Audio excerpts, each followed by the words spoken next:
Meeting come to order. First thing on is the budget proposal and the tax rate. Yes, sir. This is our public meeting where Mr. Crest will go through the budget proposal, and then we'll open up for public comments at that point. It's Mr. Crest. No. Sorry, give me 1 second.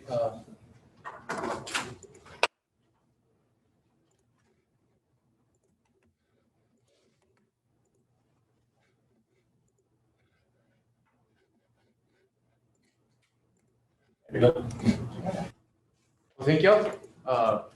Appreciate everybody's patience. You know, we've been going at this probably since January, at least my staff. And I know Donna's on, so I'm thinking Donna, she really helps me a whole lot, and a whole bunch of people working through budget, with payroll, with HR, going through staffing. You're going to see tonight the majority of our budget's in staffing. One thing I wanted to point out, last year we came to the board to ask for to change software systems. And it really played a major role in this budget because it became a lot more easier to understand our staffing. Previous model, we had to actually work on worksheets, we had to write stuff down on paper. This thing is a lot better, and so it really helped us hone down on what our actual expenses are in the staffing piece, and that was really beneficial because if you mess up, you could have too much money in staffing and then you're wasting money not just sitting there. If you don't budget right in staffing, then all of a sudden you have all these high numbers, and so it was really good. Tonight, we're going to be talking about in this public hearing about the proposals of the 3 budgets that the board will adopt in the next board meeting after this. We're going to talk about general fund budget. That's our 161 budget. Our child nutrition budget, that's our 240 budget, and then our debt service budget, which is our mortgage payment based on our debt, and that's our 599 budget. At the end of this presentation, I'll propose the tax rates. We have the major tax rate that we have to adopt, but you're also going to have to adopt the 2 tax rates that are renamed. That's House Bill 3. It used to be the effective and the rollback rate. I'll kind of go into what those are, but they're called the no new revenue rate and the voter approval rate. So they changed the names to basically mean the same thing, and I'll kind of cover those. So I'm going to start off with the general fund budget. I'm going to jump right in the big budget that we're asking you to look at tonight. Some of our assumptions and how I built the budget, kind of the final numbers. You know, I've been going every month, updating you, telling you I'm going to be kind of just working with numbers, looking at our trend data. I will say this time last year, we were pretty excited about House Bill 3. We got an influx of funds. We gave a good raise to a lot of staff members. We have a lot of new allotments. And then, you know, COVID hit. And so we've been trying to manage and look at how do we conservatively budget, but also not have to where we have to have severe cuts right now. So we are looking at it. We have a budget that I think that we feel pretty good about. But we'll be monitoring this budget as the year goes on, looking at our numbers, and really it's about the average daily attendance, and then also looking at our property values and that tax rate collection as we go forward. So this budget, when we staffed in the spring and when we looked at campus allotments, we looked at that number of 13.8. And so across the district, we staffed in our campuses based on those numbers, and we have teachers in those spots so that we can serve that many students. And so we're going to watch and monitor the enrollment. The thing about enrollment, we do staff and build our budget on enrollment because we're going to have kids show up, but we get paid off of when they show up on the average day attendance. And so that's important to watch that and monitor that. And so we used kind of where we finished the year, those first 4-6 weeks, and then we averaged last year's to get about 12,521 to get some trend data. Our maintenance and operation tax rate is going to go down because of Senate Bill 2. They compressed our rate, and so we are going to see a lower tax rate for our taxpayers, which is a good thing. And so that tax rate is 0.9999, and so I'll get to that. And then our taxable value, what I use for budget, our taxable value is a little higher than 3.9, but there's still some arbitration going on, and so we kind of get a conservative rate so that we can use for good budget numbers. I use a 99% tax collection rate because over the last couple of months, even through COVID, we saw pretty good returns on our tax rate. Part of this plan that always plays a major role in our budget development is compensation, and we didn't do a compensation package similar to most districts, so this will not include anything like that. So I know we've talked about in the past possibly coming back when we watch budget and see how it goes to see if we can do something in the future as far as an incentive. So I'm going to jump right in. You have on your desk or your tabletop there the actual budget. You go to page 5. I will show you that we balanced the budget. And so if you start from the top, that's our revenue section. And so our local collections, and so when you see local, that's mostly tax collection. So we're looking to collect about 42 million in taxes. The next column, which is our big state, that most of that is foundation school program. So that's where the attendance of the students is very important, and all the weighted allotments and all the special pops come out of. So you can see the majority of our funds, the bigger pot, comes from students. And so that's why I think those numbers are critical in enrollment and ADA. And then we do have some federal that we receive that goes straight to the local. We have SHARS program that pays us back for some Medicaid.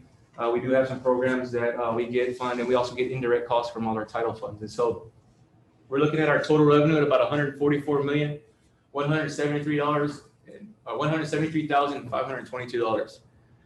If you go down, these expenditures, and so the board has to approve this budget by function. And so our functions are broken down by sections, and most of them they'll really delineate what we're paying for. So if you look at the first one, which is the most expensive, you can see that first one is direct instruction. So that's teachers and inside the classroom. So anything that we purchase, anything that we pay for that's really inside the classroom is function 11. And so that's our instruction budget. You see that's $82 million of our budgets going straight into the classroom. The others, there's other things that deal with kids too, but 11 is strictly in the classroom. So then you go to function 12, which is instruction resources and media services. And so that's your library services that are on the campus as well. And so that's about 2.2 million. Then you have CNI, instructional staff, about 1.5. Your instructional leadership, that's your kind of your CNI staff, that's 3.3. And then your other big group, one of the bigger expenditures, your school leadership. So that's all your office staff, all your assistant principals or principals at each campus. And that's one of the bigger pots is the 8.3. Then you have the guidance and counseling, function 31, 4.3, social work services, health services. The next two that are kind of the bigger groups is your transportation. So we spend about 5.6 on transportation. Food service, there's some fees there, but that's another budget. And then extracurricular, 4.9.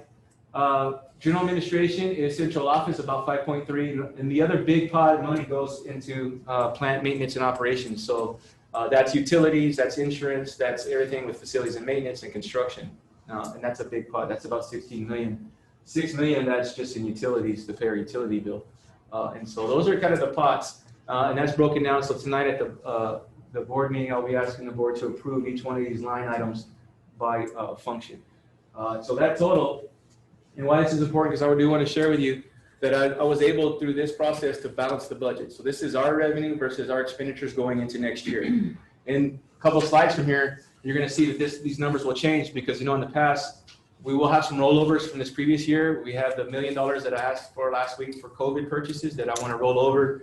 And then we have the 1.5 that the Fine Arts Department asked for back in January to make equipment purchase. So we'll be in year 2. So I had that in the budget, but I wanted to show you originally when I was working on budget, I wanted to do this first, show you that I balanced it, and then I put in those fund balance items. And so I'll have another sheet. So tonight, when you get the actual sheet with the budget, you'll see that these two numbers here will be different. You'll see the fund balance items that are going to be in the budget and get approved tonight.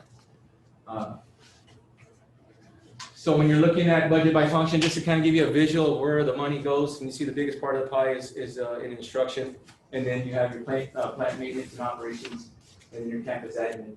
But pretty much almost all of them are going to touch somehow campus level. And so I just wanted to share that with you. I have it by object code. What that means is out of the 144 million, you can see that 116 million of it goes into staffing. It goes into salaries some way or the other. And so that's a big part of the budget. And then you have contracted services, and then you have supplies, and then miscellaneous and very small pieces like capital outlay is construction and E-rate stuff and technology. Then I have it broken down by program. So when you're looking at the budget, this is your special populations. These are the funds we receive that go directly for student services, the direct population, and we can only spend it on those students. And so I wanted to share with you that in House Bill 3, they got rid of the GT allotment, but we still budget for it because we still have to show effort and we still fund it so that we can still have a GT program. This is our career and technology program, 3.5, I would say 2.2 is tied up in the staff, and then they have some budget so they can buy all the things they need for the career tech program. Our biggest pot is in our special ed program. We have about 14 million. This continues to grow. So this is the largest we've ever had in expenditures, and a lot of that is in staff. And then we have our comp ed. This is our SCE. This is used for all at-risk students. And so these are where we pay out a lot of our interventions and all those programs that we do, anything after school, any tutors that we bring in, we use that. We have title funds outside of this budget, but this is a big part of that money that's used for that. Then we have our bilingual budget, and then our early childhood pre-K. I will bring up this one. This is the one that we monitor the most because, you know, as we come back and we bring students back, those pre-K kids are the ones that we want to watch because we do have about 27 teachers tied up in the pre-K right now. And so that's the number that we really need to see because that's where we might see some issues with overstaff or the numbers in that allotment. So that could go down. This is the one I will monitor, so we may have to amend the budget if we have less and less pre-K students. So by school, by campus, you see that the two high schools take a big part of their huge campuses, lots of staff. So they're both right at over 14 million that go in there with staff and also all the funds that we give them to do all the purchases and run the school. You have CAS there, and then you have the 4 middle schools. They're all based on our formula is based on enrollment and the population they have. So depending on how many kids they have, and then we have a formula for what they get for a basic allotment, and then their students that they have, their populations. Some schools may have more certain type of student demographic, so they may get a little more funding because of that. And so that's kind of how it goes. So the middle schools are pretty level. Our elementaries are pretty level. Some elementaries, we do have fluctuations in enrollment. Some schools are around 400 or 500. Some are at 7. So you can see that's why they might have some more funds. They have more students they need to serve. And then the last one is Crossroads. We do fund Crossroads. We do have the boot camp, the DAP, and then we have an academy there that we're using that we fund there from these funds. Questions on any of that before I move forward? Okay. Fund balance. And so I did talk about this and I wanted to share with y'all.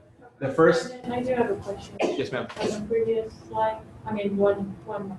Right here. So the bilingual, what other money goes into that program besides that? Is that like the ELL students? Yeah, this is the ELL students. This would be the bilingual classes that we have. So like when a bilingual class on campus, we use these funds to give them their stipends, but we still pay them their teacher salary, but we don't take it out of this allotment. So a bilingual teacher still gets funded by the local budget, but we give them their stipend out of this because it's not a very big budget. There's no way we could have funded every bilingual teacher out of this. So we free that money up, we give them a stipend out of it, and then we give them funds so they can spend on the program. And is that like on par with other districts? I don't know if it's on par with other districts, but I know it's what the state gives us and allows based on our population. So these have to be spent on this population, and there's thresholds that you have to spend them on. So going to fund balance, we do have a bunch of purchase order rollovers. We have some projects that we were working on in the past. They aren't complete, so we're rolling some of those over. They're going to go into next year. We did pay most of it, but we'll have some monies left over. That's what is in this year's budget that we'll need. We did make some purchases for COVID. They still haven't came in that first initial wave that I did find money for. So we have about 1.5 in rollover purchase orders that are going to roll over into next year. And so they don't impact next year's budget. We would like to move those funds that we didn't spend out of this year's budget over to next year. And so that's 1.5. And then the last board meeting, which tonight I'm bringing you the board amendment to actually get the $1 million. Last I asked for it, this board meeting I'm asking to actually put it in the budget, is to purchase more and be ready for anything that we need to still purchase as we bring in students face to face. And so that $1 million I'm asking for the board to allow me to keep that into next year's budget so that we can continue to purchase it so we don't negatively affect everybody else's budgets. And then the last one is the fine arts equipment that you already pre-approved. We're going to start off with 1.5. You actually approved about 2.1 million for next year, so we're going to do 1.5 and then revisit you all back probably in January to do the second round, actually the third round to do the last part of this year, and then next year will be the last because there was a 3-year plan that Mr. Flores brought. And how much is next year? Next year is about 700, but this year is about 2.1 or 2.2. I don't know exact. So right now we're getting 1.5 because we do not have students, so he's going to make some purchases, get things going, and then come back to y'all and then make it. And we also are looking at this timing and because we know we're in COVID, we don't know what that number is. We're saying $1 million now. I don't know how high that's going to go if it gets where this is extended for a very long time because we will run out of PPE at some point, masks and things that we may need to replenish. So what that looks like on paper and what you'll see tonight is, so you have your total revenue of 144 billion. And then down here, within the budget. So I took those numbers that I showed you and put those back in the budget. And so that makes the budget on the expenditure side 148 million. So that's the overs of 4 million. So I put down here also so you can see the different items that we're using for fund balance to get that number. So on the first slide where I showed you we balanced it, we don't have a deficit budget, we have a balanced budget, but these are the items I'm asking so we can roll over. Because either way, that money would roll back into fund balance. I'm asking for it back so that we can make these purchases, and then asking for the 1.5 for Mr. Flores that y'all previously approved. And so that'll be the budget that you will see tonight. So this is the sheet that you'll get during the actual board meeting. The proposed 2020-21 child nutrition budget. I will share some assumptions on this budget. We did balance it, and we're going to have to really monitor this budget because in a normal time, we really do really well with child nutrition. We do serve a lot of kids. We do, when we have face-to-face, we're able to almost really exceed our revenue because of our service. And so we didn't increase student meals this year due to kind of COVID and things that are going on. The revenue and the expenditure budget may change as we move through the year, and we'll come back to you and let you know those changes. And then his revenue, Winston's revenue will fluctuate depending on where we're at in the crisis. If we're back face-to-face sooner, it may be less impact on his budget. If it has to go prolonged or kids don't choose to come back because they have an option, just because we come back doesn't mean everybody will. We may serve less kids. We're used to serving a lot of kids. And even in the spring at our highest, we were serving half or a little bit more than half of all the kids that we normally would serve. So with that being said, we do have all the staff still and so we'll have to monitor that. I will tell you, tonight we are bringing an amendment that will go from his fund balance. This last year, there was a shortage of about $1.2 million from his budget this past year. And so you'll see that tonight. And so child nutrition is going to be affected this year, but most likely it will be impacted next year. If not all, we may have to help out with the general fund balance to help keep child nutrition afloat and stay in the positive. So the proposed child nutrition budget right now, based on numbers, we know this first couple of weeks we're going to maybe take a hit, but I think that if we get back to normalcy at some point, we will balance. So you see the local state, the big pot comes for the federal government. That's where the national school program, we're able to, based on the kid and who we feed, we can get reimbursed for it, and that's where the money comes in. A lot of his expenditures are going to be tied up in staff, cafeteria staffs. And so we can cut a little bit when we're not serving a lot of students. We can cut back on buying food, so that'll impact his expenditure. We won't have to buy as much, but we still have that staff cost and operations cost. So that was the child nutrition budget. The next budget that will be adopted tonight is the debt service budget. So this one's a lot easier. This was based on our values and based on the tax rate and then our collection rate. So really our interest and sinking rate was 0.438104 last year. We did have some bump in property value, but also our debt payment's a little higher this year. So we're able to keep the same rate and not impact the rate, not have to raise it, or we couldn't really lower it. And so really that's going to be our budget. That we're asking the board to adopt tonight. The revenue is 20 million, and our total expenditures to pay this next year and debt service will be 20 million. I don't see any issues with that unless property values really decrease and we have a really rough time in collection. But I think that will be fine then. So going into moving on from budgets and into the proposed tax rate. If you look at our average market value of our homes, they are increasing. And so you can see that that's why our property value is increasing. We had about a 6.4% increase this year from last year. So the average market value of a home in Southwest ISD, a resident, is about $144,000. Total taxable value doesn't mean we can tax all that. We tax about 111. And so based on the tax rate, 111 times 100, that's what you would pay in taxes. And so I wanted to share with you because we have steadily been on the rise on our values on homes in our area. Some of the changes I was mentioning, the no new tax rate, which used to be the effective rate. Basically, it's the same tax rate you would impose that you had last year that would get you the same amount of revenue. You just have to put it on your notice so that people could see what that was.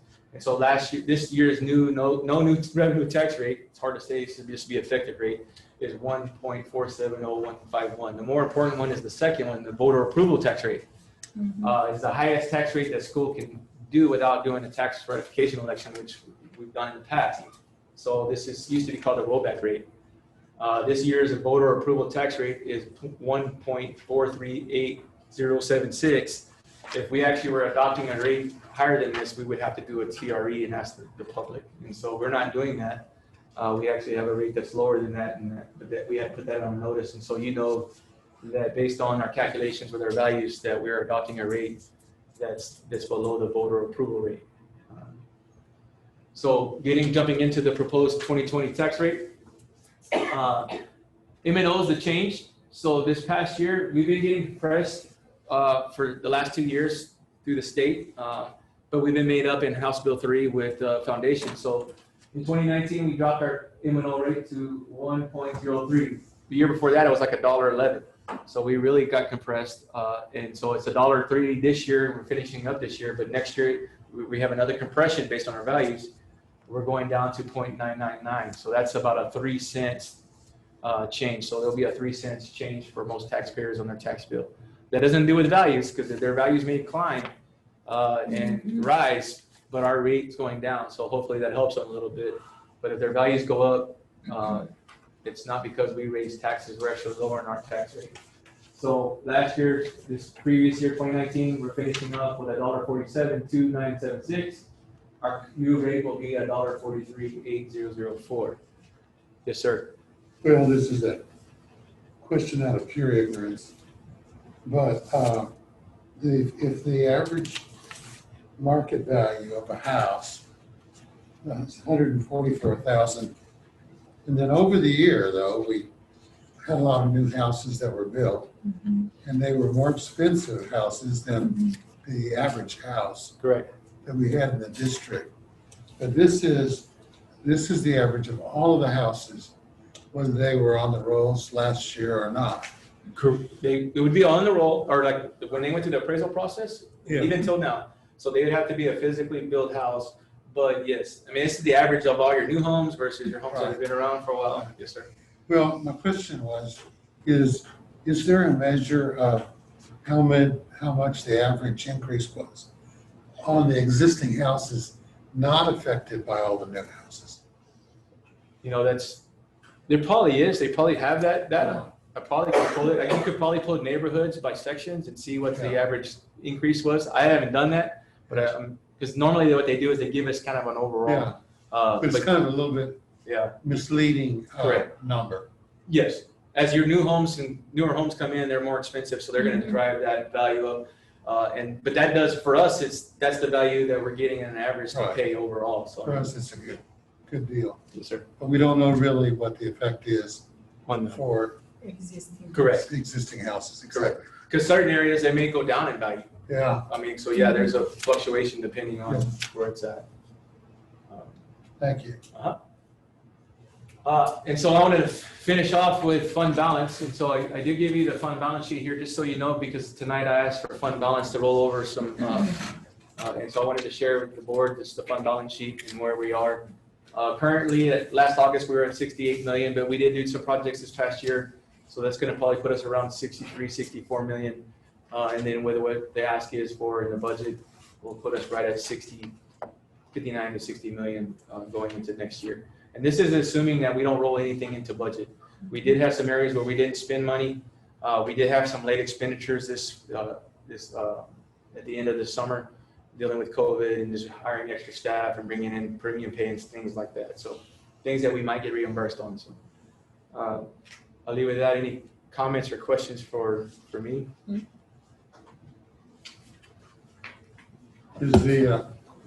How does the unassigned amount compare with previous years? That's actually up because that's where we've been putting our money. So we kind of set some in construction and we've been pulling that when we have little projects, but the money I've been putting in has been going unassigned. And then in November, we may want to revisit that and move some more in construction or unassigned, depending on, it's really up to the board when I bring in, we can kind of figure out where we want to put more money. If we know that we're going to have some construction needs, so I was thinking we were going to do that because of our projects, that we were going to have a lot of maybe fund balance needs, but the market's really helped us and we hadn't done that. So I haven't really touched it. But we could move some more into construction if we know that down the road we might need some funds in there. Because right now we're sitting around 18 million and haven't really touched a little bit of it. Even this last year, we only had a couple projects up there that were actual, like the Scobie chillers and the pony field lighting was the only really thing they pulled out for construction. Okay. Yes, sir. Anybody out there have any questions? Here to the public. Janice, can you hear us? I can hear you. We have sent out a message. If anyone has any comments, to select the raise your hand tab on the bottom, and we have not received anyone.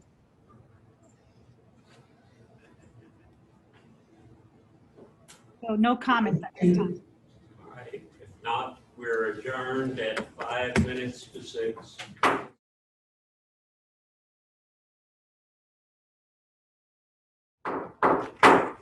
Meeting come to order.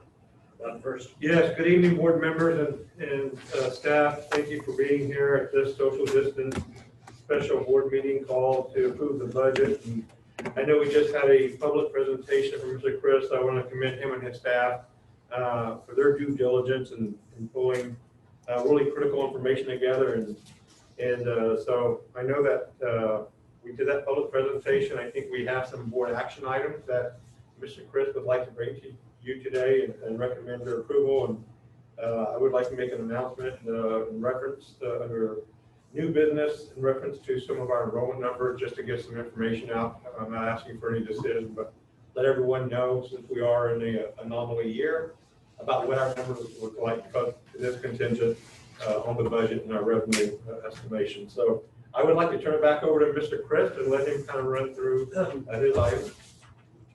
Got to do the invocation and pledge, sir. Pledge allegiance. Oh, I'm sorry, I jumped way ahead. No, Janice. Janice is going to lead us in the invocation pledge of allegiance, and my apologies. Thank you.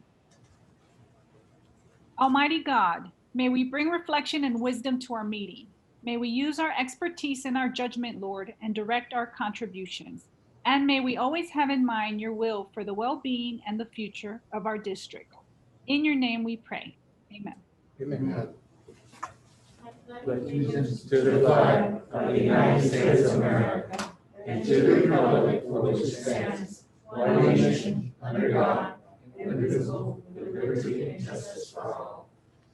Honor and justice flag, I pledge allegiance to thee, Texas, one state, under God, one indivisible. So everything I just said, turn it back over to you, sir. he did an excellent job. Thank you, Janice. All right. Go ahead. Okay, item 4, consider approval of budget amendment number 11. This a budget amendment, so you all know today y'all adopt the budget based on function. So anytime we add money from fund balance or we move monies within those functions, we have to have board approval, and that's what we call a budget amendment. So I did ask the board last board meeting for fund balance, and so that's the amendment to give the district $1 million to put in right now's budget so that we continue to purchase those. So asking the board, recommend the board if you could approve the budget amendment 11. I move. I second. Motion's been made and seconded. All those in favor say aye. Aye. Motion carried. All right, moving back up to item 3, public comments related to post-board agenda item S. Do we have anybody? We have No comment, sir. No comment? Yes, sir.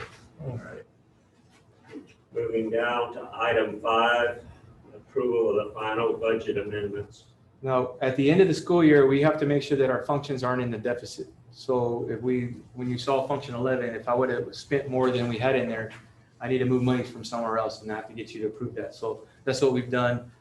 We have to go in other pots of money and move them around and make sure that we don't be in deficit. It is a hit on our audit. So that's what we're asking the board to do. There was a couple items like in transportation and other areas that we needed to cover with expenses from somewhere else. So we're asking the board to approve the final budget amendment so that our budget by function does not run into deficit. I move. Second. Motion been made and seconded. All those in favor say aye. Aye. Opposed? Motion carried.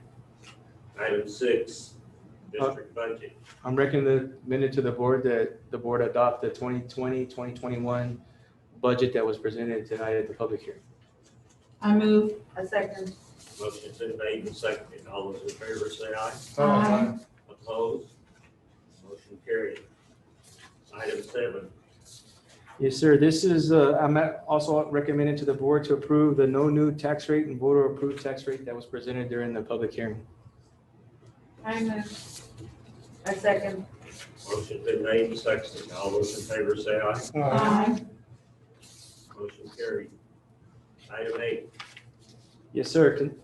The recommendation is a motion to approve the tax rate for tax year 2020 for the Southwest Independent School District at the M&O rate of 0.999900 and the INS tax rate at 0.438104 for a total tax rate of 1.438004.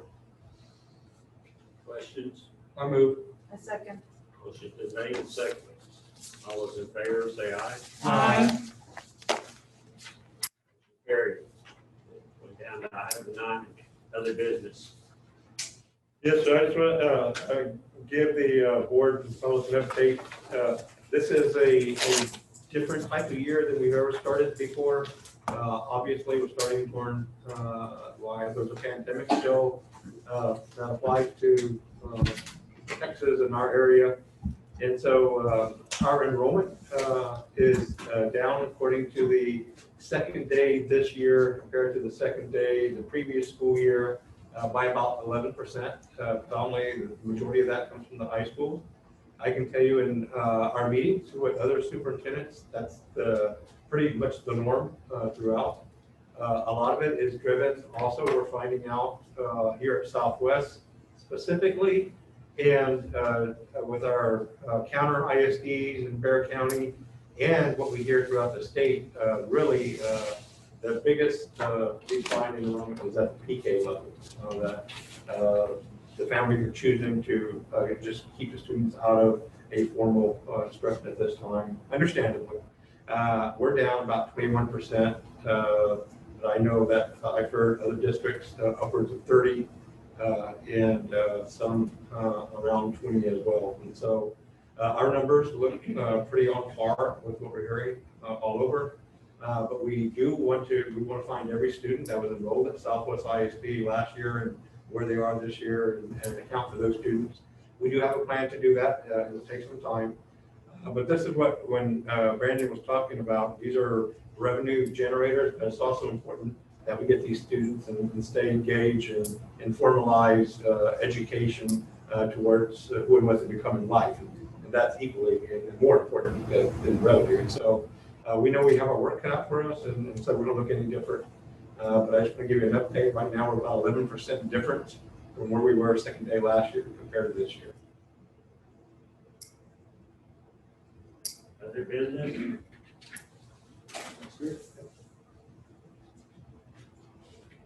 Anybody? All right, we're adjourned at 6:09.